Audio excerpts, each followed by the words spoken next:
அவன் என்ன நினைச்சுக்கிட்டு இருக்கான்? அவன் இஷ்டத்துக்கு நடந்தா இங்க கேக்குறதுக்கு ஆள் இல்லையா? இங்க பாரு, இவரு கஷ்டப்பட்டு சம்பாதிச்சு சொத்து இது. அதை யாரோ ஒரு அனாதை பையன் வந்து அனுபவிக்கிறதா? நானும் அவங்கிட்ட எவ்வளவு நாளா சொல்றேன், ஒரு அழகான புள்ளைய தத்து எடுக்கலான்னு. கேட்க மாட்டேங்கிறானே, கேட்க மாட்டேங்கிறான். எவ்வளவு நாளானாலும் சொந்த ரத்தத்துல ஒரு குழந்தை பிறக்குங்கிற நம்பிக்கையோட இருந்தவன் தான் அவன். அப்படி இருந்தவனுக்கு இப்ப என்ன ஆச்சு?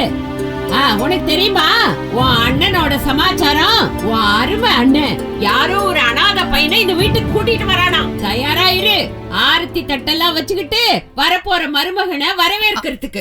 அண்ணாவோட முடிவுல என்ன தப்பு இருக்கு? ஐயோ, எங்க மாரியம்மா! எதுக்கம்மா சாமிய கூப்பிடுறீங்க? விழுந்து விழுந்து கும்பிட்டாலும் அவங்கதான் கருணையே காட்டலையேம்மா. கடவுளே விரும்பாத போது நம்ம என்ன பண்ண முடியும்? அம்மா, எங்க அண்ணன் யோசிக்காம எந்த முடிவும் எடுக்க மாட்டாரு. அவர் எந்த முட்டாள்தனமும் பண்ண மாட்டாரு.